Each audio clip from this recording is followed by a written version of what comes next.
Continúan presentando Banco República, Enjoy, El Dorado, Buquebus, Junta Departamental de Maldonado y Terminal Cuenca del Plata.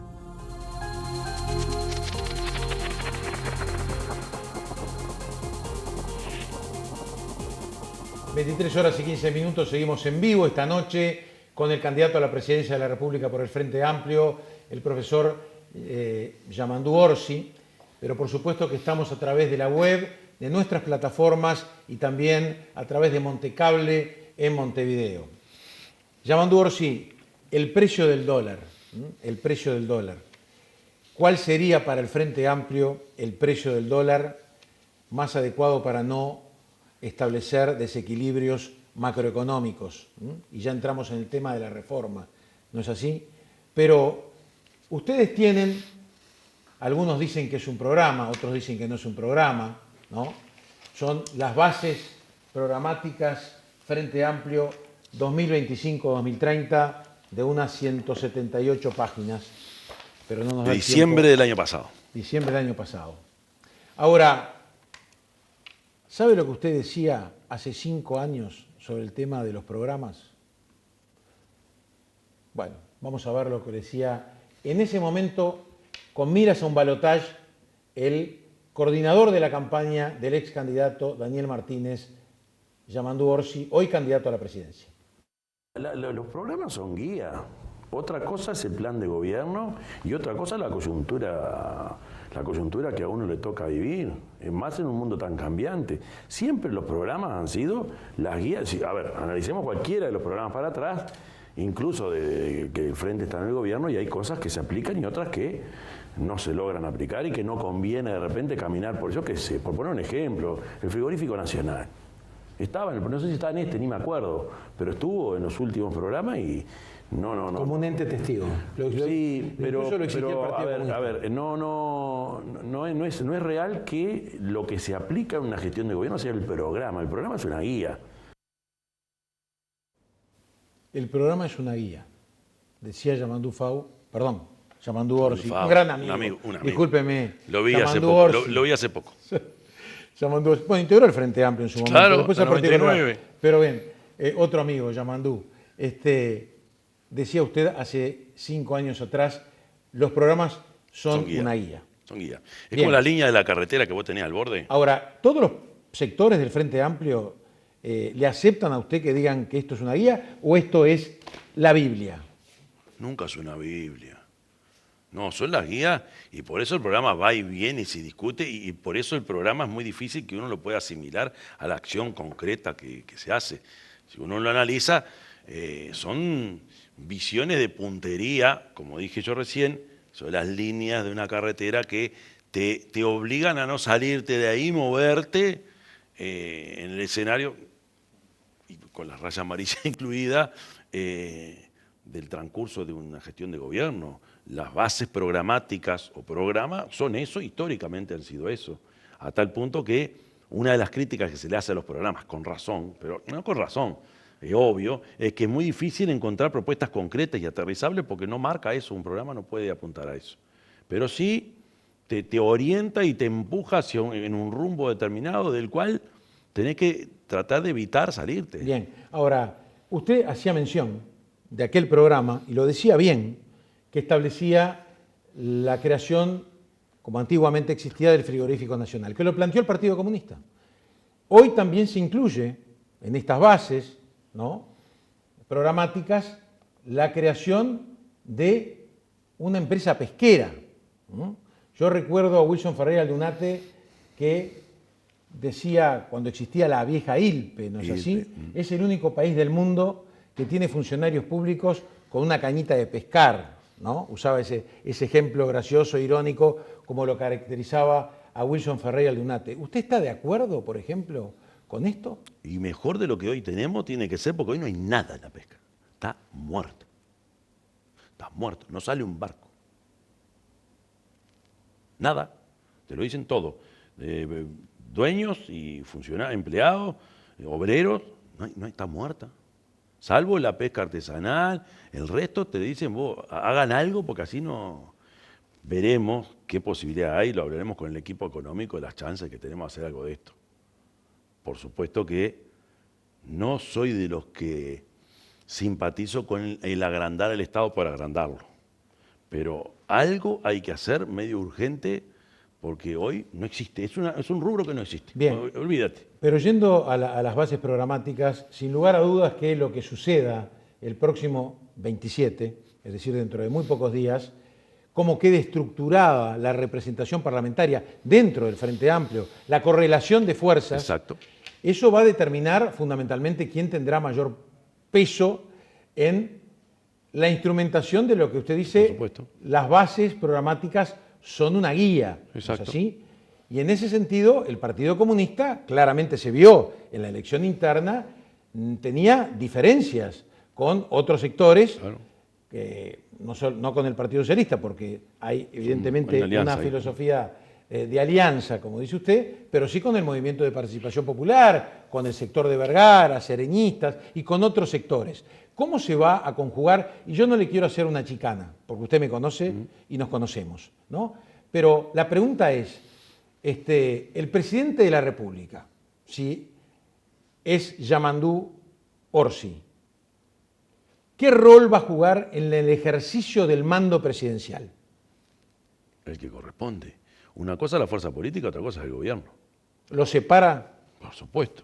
La fuerza política obviamente influye en los ámbitos de participación del espectro político y ahí el Parlamento es el centro de la cuestión y ahí, pero hasta ahora, en los 15 años de gobierno del Frente Amplio, con los mismos partidos, los mismos sectores que tenemos hoy, pudo gobernar y el presidente fue mano, armó el gabinete que quiso, no en representación proporcional a los sectores, y hubo calma y unidad de acción.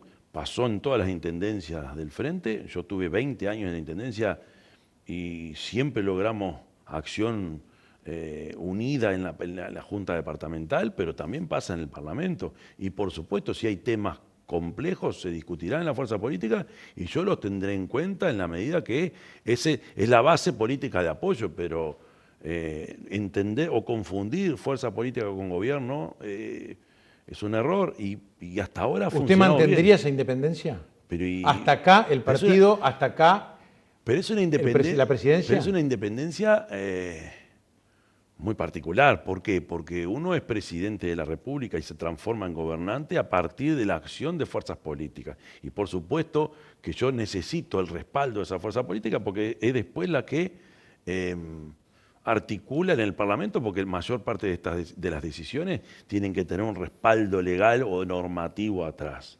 Entonces es una dinámica y una dialéctica permanente de acción y coordinación. Ahora, no hay duda que el presidente y el gabinete tienen que actuar en base a lo que orienta la coyuntura del momento y, por supuesto, las aspiraciones y filosóficas e ideológicas dentro del Frente van a seguir en tensión como históricamente han pasado, sin que se genere ruptura o sin que se genere incertidumbre. Nunca pasó, no veo por qué tendría que pasar ahora. Orsi, hay un tema cardinal que sí separa las aguas de Frente Amplio, que es la reforma jubilatoria. Que no solo la impulsa el PIT-CNT, sino el Partido Comunista y el Partido Socialista, pero fundamentalmente el Partido Comunista integrante o sector del Frente Amplio conjuntamente con el Partido Socialista. ¿No es así? Usted no firmó para la recolección de firmas que permitió justamente alcanzar las firmas para plebiscitar esta reforma jubilatoria y, por supuesto, se ha pronunciado en contra.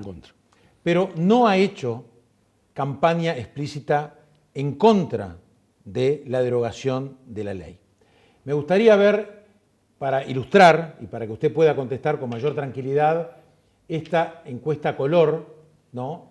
Esta encuesta que hizo de preferencia sobre plebiscito de la Seguridad Social según intención de votos. Y acá vemos que en el Frente Amplio, que es la segunda columna, el 54% de las personas que están decididas a votar por el Frente Amplio dice que votaría por el sí, que es la única papeleta que se tiene que introducir. Acá no hay papeleta por el no. El 28% no sabe, no contesta. El 18% de los votantes del Frente Amplio que están decididos a votar, votarían que no. Después, por supuesto, el Partido Nacional, solo el 12% estaría votando. Pero eso es mucho más por el sí. preocupante. Bueno, solo el 12% votaría por el sí del Partido Nacional, un 60% rotundamente que no sabe, no contesta. El Partido Colorado, un 74% no va a votar, el 11% sí. Pero vamos a la general, ¿no? A la primer columna, el total de la población. El 31%, prácticamente son tercios, el 31% de la población estaría votando por el sí. El 30% no sabe, no contesta, el 39% votaría por no.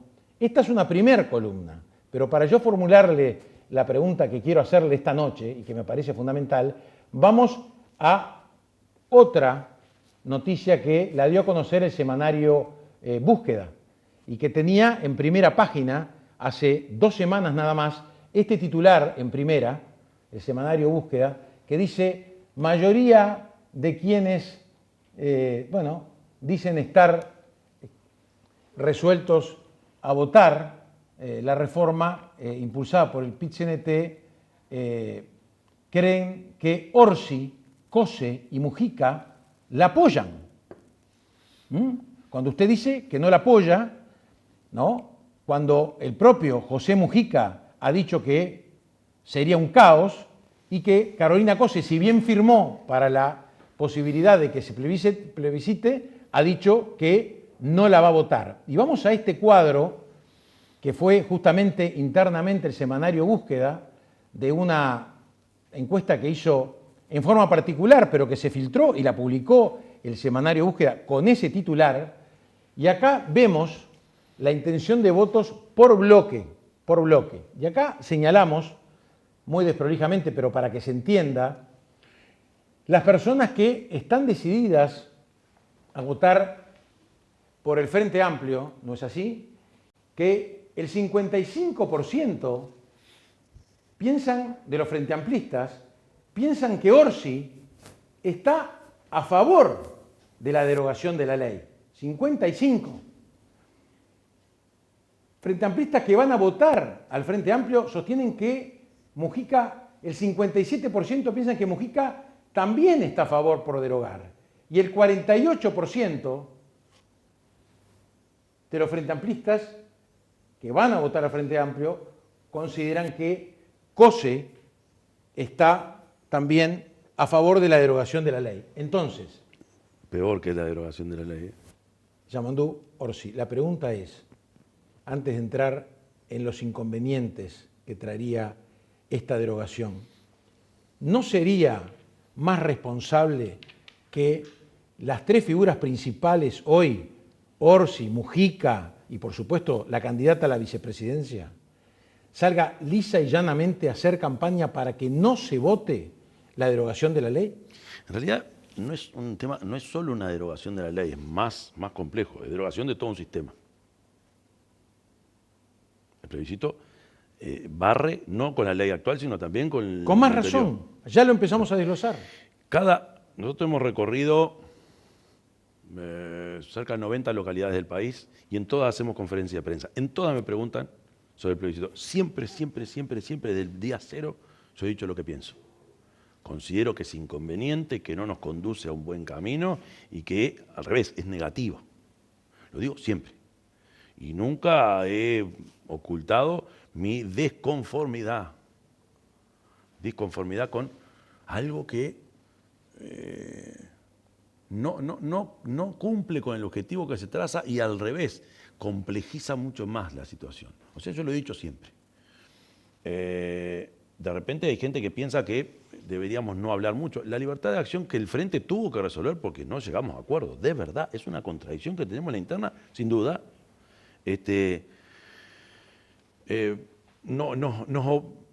Nos obliga a decir lo que pensamos a cada uno con libertad. En vez de impedirnos, los obliga. Yo lo digo siempre, por eso creo que... Pero además hay algo que hay que tener en cuenta y que tiene que ver con los actores políticos y con la acción política de cada uno de los sectores, que acá como no hay papeleta del no, acá, más allá de lo que diga alguien, si lo entrevista a una encuestadora, le pregunta, ¿usted está de acuerdo con jubilarse a los 65, los 60? ¿Usted está de acuerdo con derogar las AFAP? Más allá de eso, hay que ensobrar.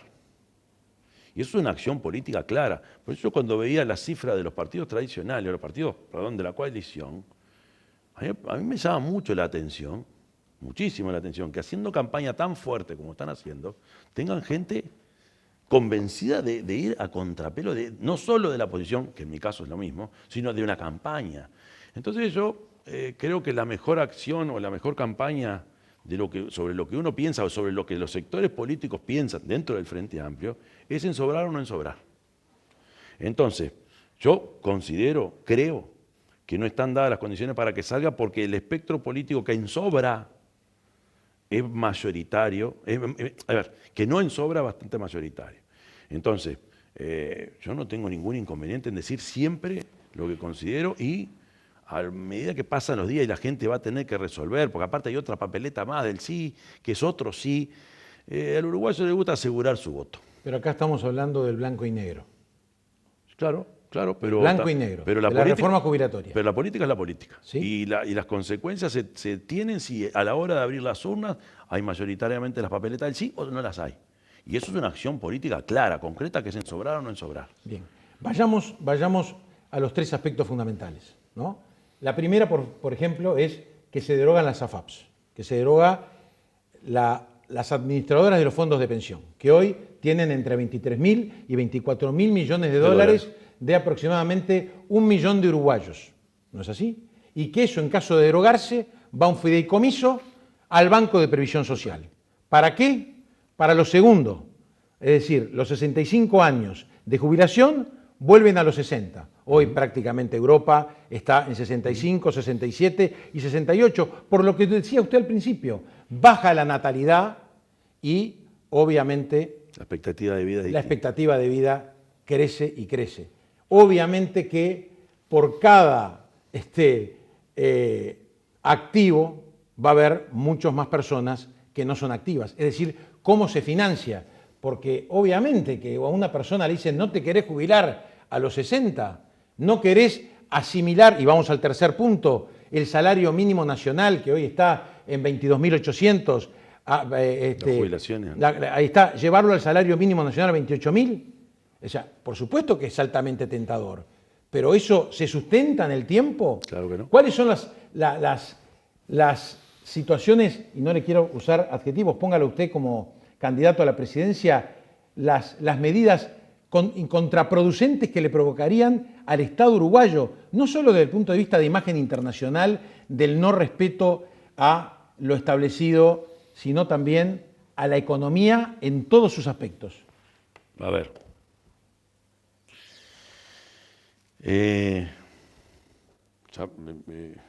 La pregunta cuál era concretamente. A ver, porque hay algunas cosas que me gustaría aclarar. Lo que ocurrió acá es que se reformó y se encaminó el tema de la seguridad o de las prestaciones, las jubilaciones, por el tema ese de los 60, 65, como una tendencia mundial, como con un hacha, como cortado con hacha. Y sabemos que hay algunos oficios, algunas profesiones que está difícil, no es lo mismo llegar a los 65 que llegar a los 60. Yo preferiría que se estableciera que fuera los 60 con posibilidad y alternativas para el que quiera continuar. Y incentivos para el que quiera continuar, incentivos fuertes. Ese para mí sería el camino más correcto. Ahora, es decir, disculpa, que tú pudieras llegar a los 65... No lo quiero interrumpir, pero también sabemos, porque tenemos una gráfica, que la gente dice, bueno, yo a partir de mañana si me tengo que jubilar a los 65. Esta reforma se hizo en forma progresiva está claro, y además con excepcionalidades. A ver, está claro. Yo creo que la reforma no resuelve los problemas que quería resolver, la actual, porque al final, después que fueron a la mesa de diálogo de los expertos, donde cada cual llevó lo que quiso y se llevó lo que quiso, no se intercambió nada. Cuando vuelven en la coalición republicana lo modificaron también. Y no se resolvió el tema del financiamiento, para nada. Y lo que terminó pasando es que la única alternativa, más allá de algunas cosas positivas que pueda tener, lo que termina pasando y lo que se visualiza es que va a tener que trabajar 5 años más. Yo creo que desde el punto de vista de lo que generó, por algo mucha gente, incluso de la coalición republicana, está dispuesta a ir a votar. Yo creo que no se tuvo el cuidado necesario, a tal punto que nada menos que la ONASPO estaba en contra. Ponele que al PCNT no lo quieren considerar, pero ONASPO. Y la ONASPO no está a favor del sí. En línea general no, pero tampoco se la consideró cuando se tuvo que hacer esta reforma. Entonces hay algo que nació mal y que generó todo este alboroto. Yo estoy en desacuerdo con derogar la SAFAP, por supuesto. Por eso estoy en contra. Considero que hay que revisar de repente algunas cosas que no funcionan bien, que tiene que ver, como se dice normalmente, con el lucro que se genera. Se revisa, pero yo no estoy de acuerdo porque generaría un sacudón en las finanzas complejo. Por otra parte, uno de los errores que se comete a la hora de asimilar las jubilaciones al salario mínimo, en vez de hablar de personas, habla de prestaciones. Exactamente. Y eso genera que el agujero sea más grande. Perdón, y además, me parece que usted puso un punto también cardinal. Se habla de prestaciones. Yo puedo tener más de dos jubilaciones y puedo tener otros beneficios en otras cajas. 2 jubilaciones en el BPS y también otras prestaciones. Claro. Entonces, si yo en algunas ganás menos de 20, claro. gano menos de 22.800, me suben. ¿No? Fue un error yo creo que el error ahí fue de redacción. Ahora, si acá vemos los 325.000 personas uruguayos que están debajo de la línea de pobreza, ¿no? Solo hay 10.000 jubilados debajo de la línea de pobreza. Y estamos hablando de que si se atienden esas personas, estamos hablando solo de $1 millón y no de $1.000 millones anuales, como se está planteando en la reforma. Que provocaría un caos, voy a utilizar el término de José Mujica. Claro. A ver, totalmente inconveniente, inoportuno, además, y creo que hay un problema de redacción ahí que complejiza más. Y lo otro, y fundamental, para mí es fundamental, hay cosas que no deberían estar incluidas en la Constitución de la República. Yo no debería atarme las manos a que todos esos puntos estén en la Constitución, por eso también estoy en contra. Hasta el punto que creo que últimamente estamos teniendo una tentación a resolver los problemas que tiene que resolver la política y la ley por el lado de toquetear la Constitución. Yo, a esta altura, habría que meterle un blindaje porque ya creo que se nos está haciendo un poco la mano.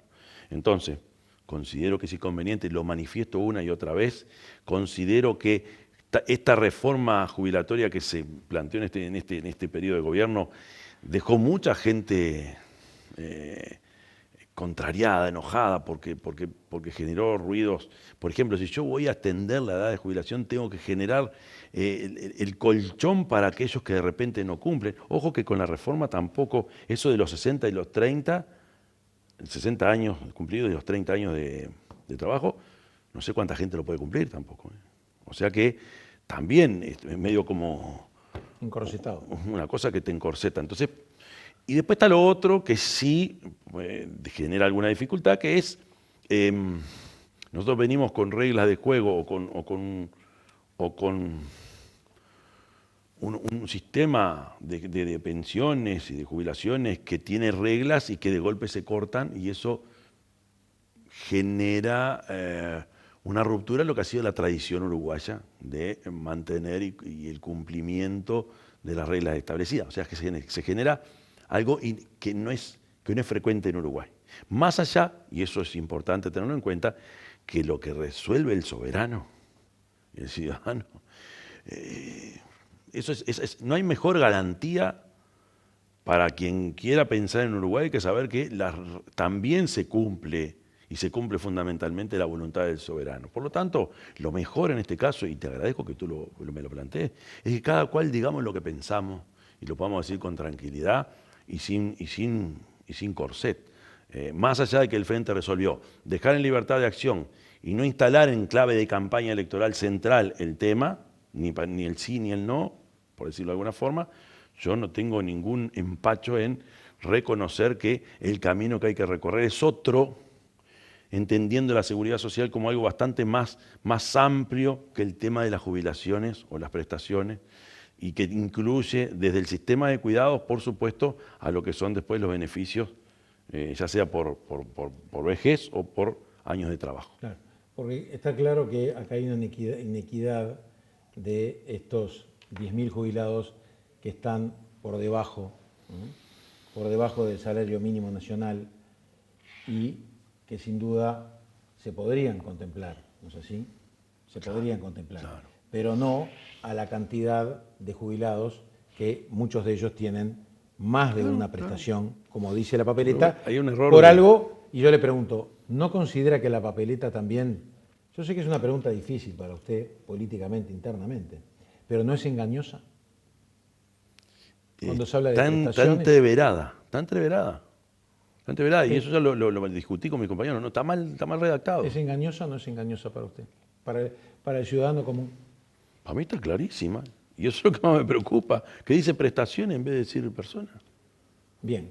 Ahora, Llámale, yo ahora estoy pensando el término engañoso, es decir, yo creo que no se tuvo los cuidados en la redacción y no se profundizó en simplificar a veces los planteos. Creo Bien. que lo complejiza más. y usted me hablaba de las AFAPs, que está claro, yo no estoy de acuerdo que se deroguen las AFAP, las administradoras del Fondo de Pensión, que sabemos que son los que, o son las que permiten, usted lo decía en el primer bloque, lo que es el desarrollo económico, las rutas, las Canelones, obras de infraestructura, Canelones. etcétera, etcétera, etcétera. ¿No es así? Nos pasó en Canelones los fideicomisos de obra que hicimos, en 2 oportunidades los compradores fueron las AFAP, porque hicimos emisión y fueron las AFAP. Bien. No van a sobrar y usted insiste que esto es altamente perjudicial para el país. Es perjudicial, habrá que ver cómo salimos. O sea, también digo lo siguiente, si yo quiero asumir las riendas y el gobierno nacional, tengo que tener todo el panorama a la vista para después llevar adelante las acciones para minimizar los impactos negativos de lo que sea, incluso de esto. O sea que ya en octubre lo vamos a saber porque esto es en la primera vuelta.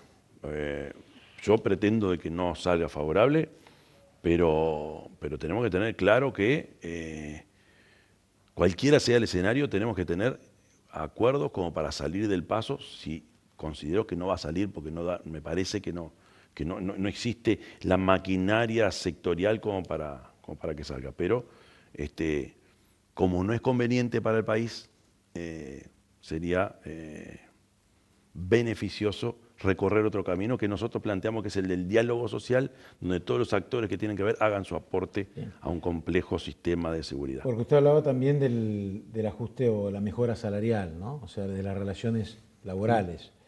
Y en ese sentido, si evidentemente se produce un descalabro o un desequilibrio económico, va a ser muy difícil también contemplar el aumento del dólar, las mejoras salariales, las prestaciones, obviamente que se ha dicho que va a haber que poner mayor cantidad de impuestos, es decir, se va a producir allí un desequilibrio en la economía nacional. ¿Está de acuerdo con esta lectura? Se resolverá como se tiene que resolver. Yo no sé si es a través de aumento de impuestos, yo ahí no me animo y quiero ser muy prudente en ese sentido. Bien, vamos a una pausa y entramos en otros temas también esta noche con el candidato presidencial Yamandu Orsi.